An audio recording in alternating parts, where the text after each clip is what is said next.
अल्हम्दुलिल्लाहि रब्बिल आलमीन नहमदुहु नुसल्ली अला रसूलिहिल करीम अऊज़ु बिल्लाहि मिनश शैतानिर रजीम बिस्मिल्लाहिर रहमानिर रहीम क़ाल रब्बि इश्रह ली सदरी व यस्सिर ली अमरी वहलुल उक़दतम मिन लिसानी यफ़क़हू क़ौली। नाज़रीन इकराम, अस्सलामु अलैकुम व रहमतुल्लाहि व बरकातुहू। अल्हम्दुलिल्लाह, पिछली नशिस्त में हमने देखा कि किस तरीक़े से पहली 5 किताबें जो ओल्ड टेस्टामेंट में हैं, जेनेसिस, एक्सोडस, लेविटिकस, नंबर्स, डिट्रोनॉमी, ये 5 किताबें जो मूसा अलैहिस्सलाम को वो मुंसलिक करते हैं कि मूसा अलैहिस्सलाम ने ये किताबें लिखी हैं, उनके ताल्लुक़ से हमने ये देखा कि ये 5 किताबें कहाँ से अख़ज़ की गई हैं, कहाँ से ली गई हैं, और उसकी तहक़ीक़ करते हुए हमने ये देखा कि तहक़ीक़ करने वालों ने बताया कि 4 अलग अलग किताबों से ये 5 किताबें, जो पहली 5 किताबें बाइबल में हैं, वो अख़ज़ की गई हैं। वो 4 किताबें क्या थी? एक का नाम उन्होंने रखा यहविफ्ट। यहविफ्ट इसलिए कि उस किताब के अंदर खुदा के लिए यहोवा नाम इस्तेमाल हुआ है, महज इस बात पर कि उस किताब में यहोवा नाम इस्तेमाल हुआ है, इसलिए उस टेक्स्ट को, उस किताब को उन्होंने यहविफ्ट नाम रखा। दूसरी किताब थी इलोहिफ्ट, वही वजह कि उस किताब में खुदा के लिए उन्होंने इलाह इस्तेमाल किया है, इसलिए उस टेक्स्ट को, उस किताब को उन्होंने नाम रखा इलोहिफ्ट, कि उस किताब से अख़ज़ किया गया। तीसरी किताब ड्यूट्रोकैनोनिकल। ड्यूट्रोकैनोनिकल इसलिए नाम रखा क्योंकि ये किताब सिर्फ़ और सिर्फ 5वीं किताब जो मूसा अलैहिस्सलाम के ताल्लुक़ से वो कहते हैं ड्यूट्रोनॉमी, उसी के अंदर पाई जाती है, इसके अलावा दूसरी 4 किताबों में नहीं पाई जाती, इसलिए उसका नाम ड्यूट्रोकैनोनिकल रख दिया।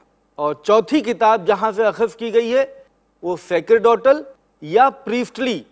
इसका मतलब ये हुआ कि जो यहूदी पादरियों ने अपनी तरफ से लिखा है, उनकी तरफ से जो राइटिंग आई है, वहाँ से उसको अख़ज़ किया। और हमने बताया था कि पहले 10 चैप्टर्स के अंदर, बाब के अंदर, जेनेसिस के 17 से 15 मरतबा यहविफ्ट और सैक्रेडोटल आपस में मैच करते हैं, मतलब एक के बाद सैक्रेडोटल, फिर दूसरा यहविफ्ट, फिर सैक्रेडोटल, फिर यहविफ्ट, इस तरीके से ये सिलसिला चलता रहता है। और फिर हमने ये बताया कि जाहिर है कि अगर एक टेक्स्ट से आप मसाला लेते हैं और फिर वही मसले पर, उसी मौजू पर दूसरी किताब से फिर वो मसाला लेते हैं, तो जाहिर है कि आपस में तज़ाद होने की गुंजाइश रह जाती है और आपस में तज़ाद होकर जाते हैं। और यही वजह है कि जो जेनेसिस, पैदाइश की 6ठे बाब के अंदर, chapter number 6 verse number 3 to 5 के अंदर ये है कि खुदा वहाँ पर ये कहता है, यानी यहोवा वहाँ पर ये कहता है कि इंसान के उम्र, इंसान के पैदा करने के बाद में उसकी उम्र अब जो है 120 साल हुआ करेगी।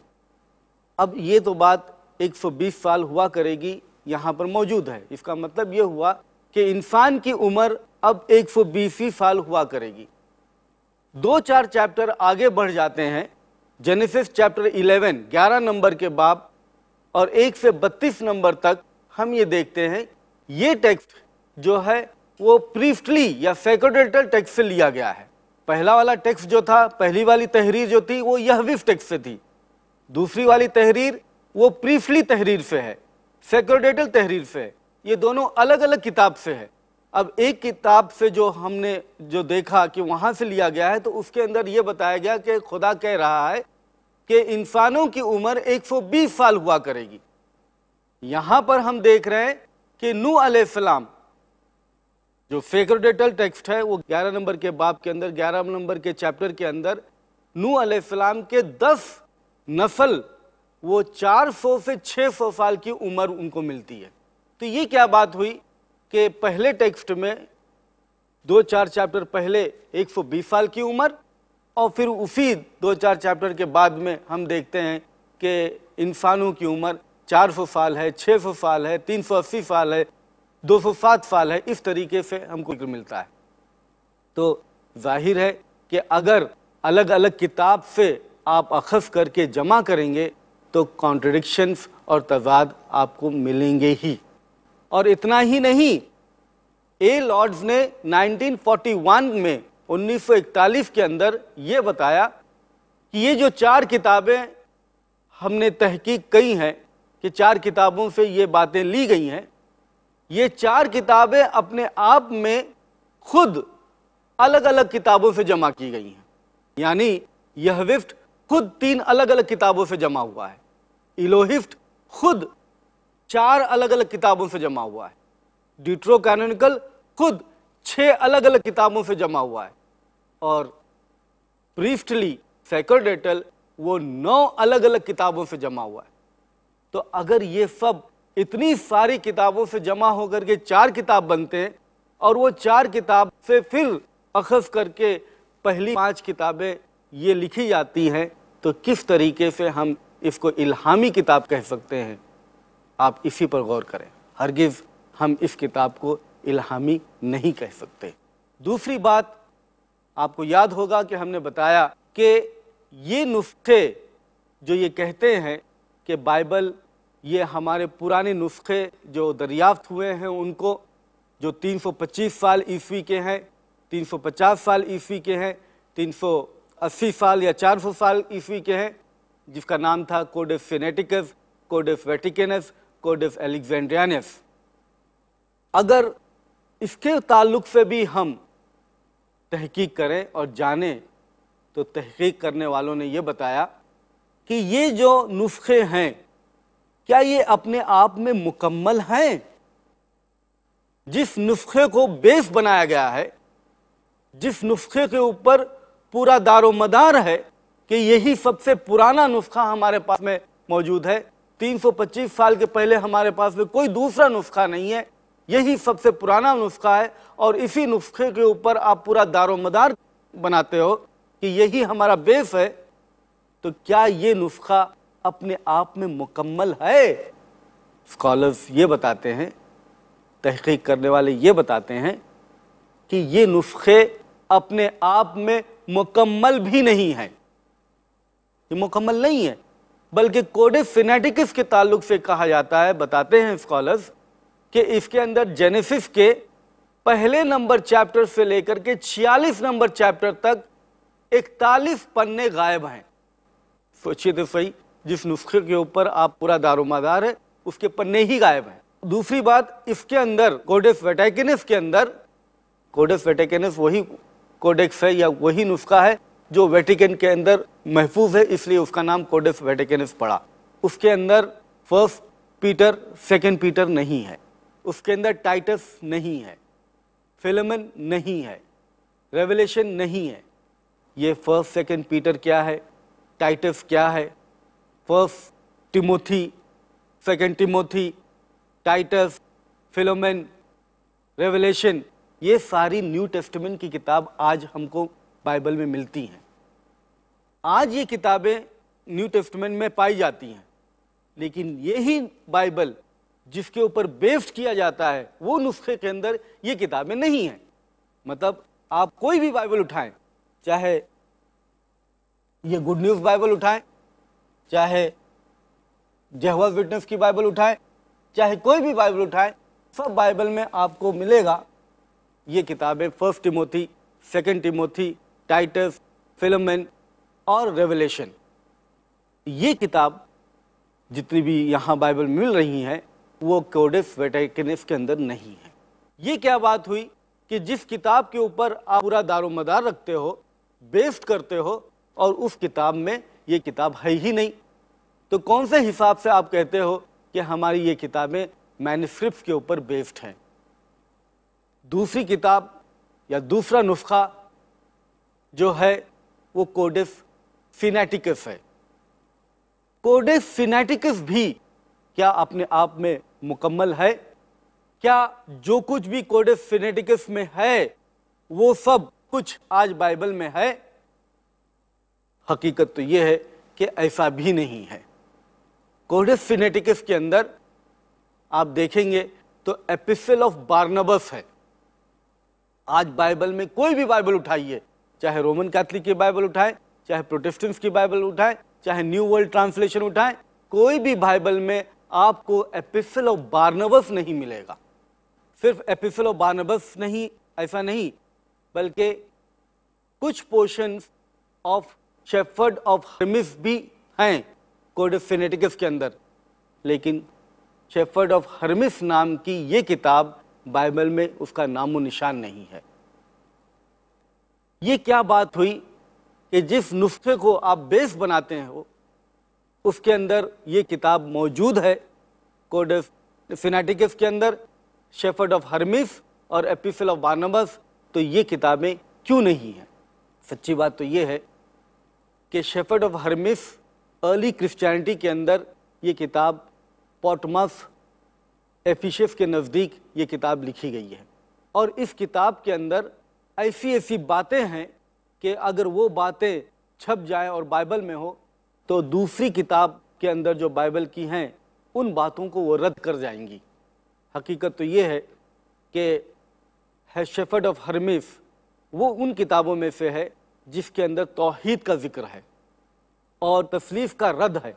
अगर हम आपको बताएं तो ज़ाहिर है ईसा अलैहिस्सलाम के बाद में ईसा अलैहिस्सलाम के मानने वाले अल्हम्दुलिल्लाह तौहीद के मानने वाले ही होंगे। जो भी तालीम ईसा अलैहिस्सलाम ने दी थी उस तालीम को वो अपनाने वाले ही होंगे। तो ज़ाहिर है ईसा अलैहिस्सलाम की तालीम को लेके जो भी चला होगा वो सच्ची तालीम लेके चला होगा, और उन सच्ची तालीमों में ये सारी किताबें हुआ करती थी जिसके अंदर तौहीद का जिक्र हो। लेकिन कुछ ज़माना ऐसा भी आया जब पॉल ने इसको हाईजैक किया और पॉल के मानने वालों ने वो नज़रिया पेश किया जो तौहीद के बिल्कुल ऑपोजिट होता था, उसके ख़िलाफ़ पड़ता था, और उन्होंने तस्लीफ़ का नज़रिया दुनिया वालों को दिया। और तस्लीफ़ का नज़रिया जब शुरू हुआ तो इस तरीके से ये आगे चल करके दोनों के बीच में माबैन वो एक तकरार हुआ, और तकरार होने के बाद में एक ऐसा वक्त आया कि काउंसिल ऑफ नीसिया, एक काउंसिल वजूद में आई जिसके अंदर सारे अफराद जो मुख्तलिफ फ़िरके के हुआ करते थे वो जमा हुए, और उस फ़िरकों के जमा होने के बाद में इत्तेफाक की बात है कि कॉन्स्टेंटाइन एम्परर जो उस वक्त का बादशाह हुआ करता था रोम का, वो इत्तेफाक से तस्लीफ़ का अकीदा रखने वाला हुआ करता था, और तस्लीफ़ के या ट्रिनिटी के अकीदों से इन्फ्लुएंस हो करके वो जो है उस काउंसिल के ऊपर दबाव डाला, और दबाव डालने की वजह से ट्रिनिटी या तस्लीफ़ के अकीदे वाले फौकियत हासिल कर पाए, वो हावी हो गए, और इस वजह से ये जो दूसरे लोग थे जो तौहीद के मानने वाले थे वो दबते चले गए, और इसी वजह से धीरे धीरे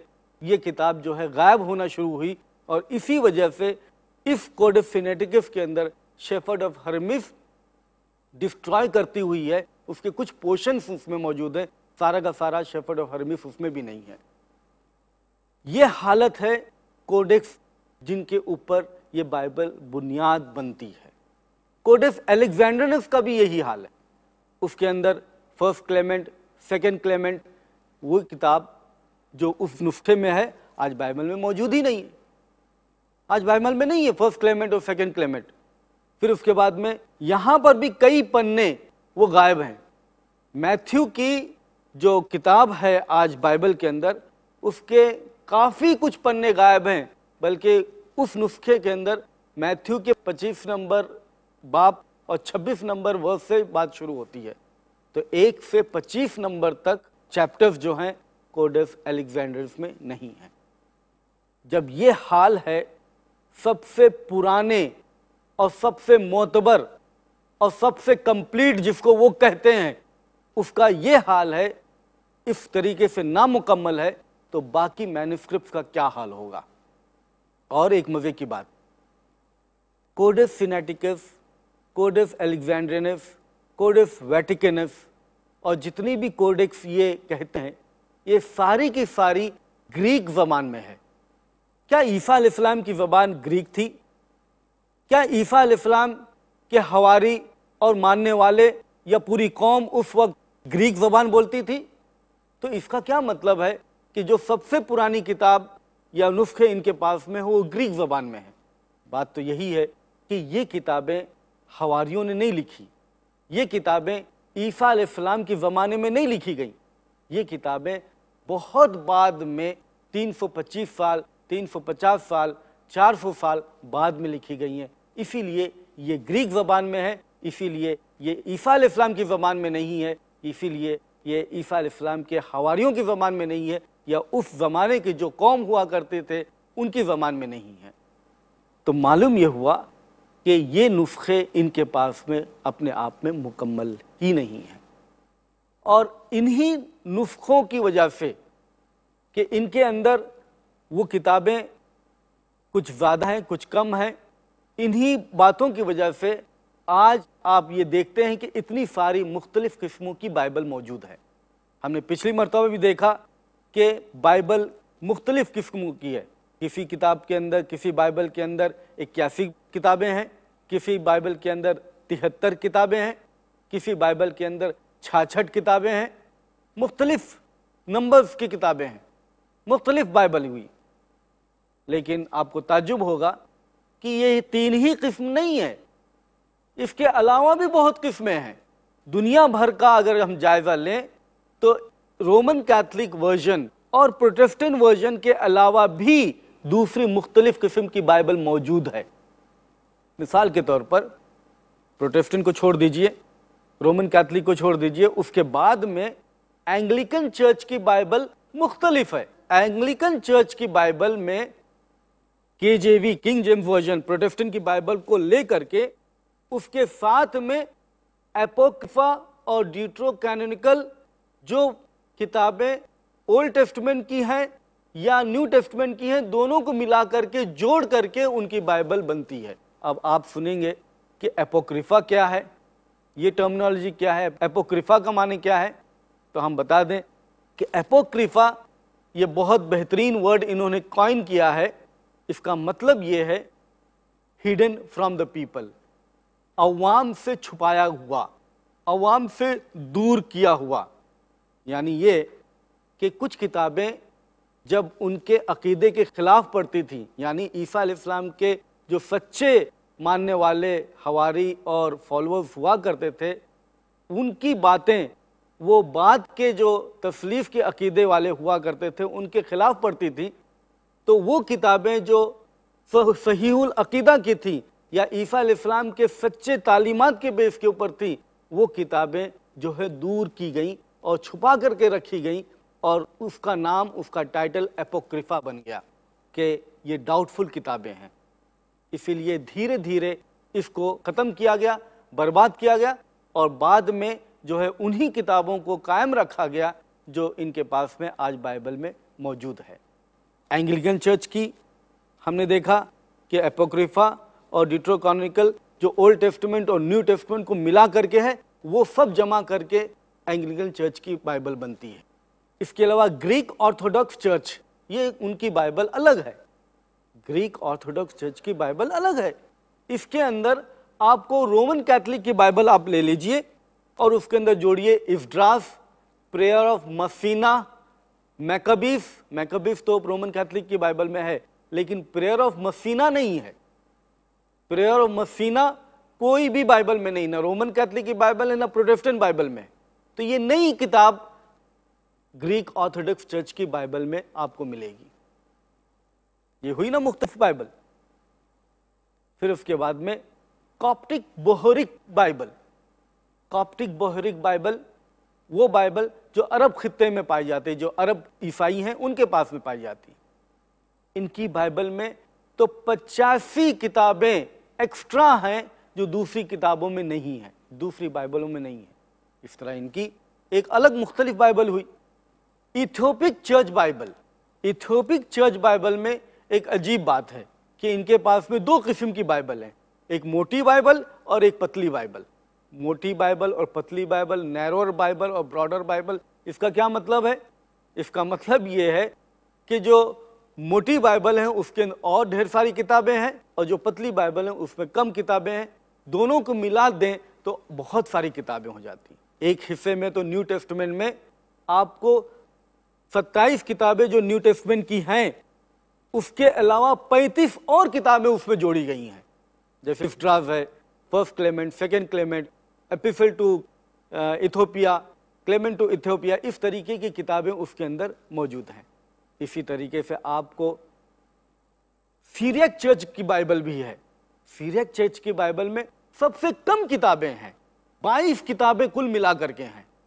अब बताइए कि अगर इस तरीके से आपके पास एक बाइबल भी नहीं है, उस पर भी आप यूनिफॉर्म नहीं है, तो किस मुंह से आप ये दावा करें कि हमारे पास में इल्हामी किताब है और हमारे पास में ये किताब सारी नजात के लिए, सारी इंसानियत के नजात के लिए ज़रिया है। मैं इन्हीं बात पर अपनी बात को ख़त्म करता हूँ। व आखिर दावाना अनिल हम्दुलिल्लाहि रब्बिल आलमीन।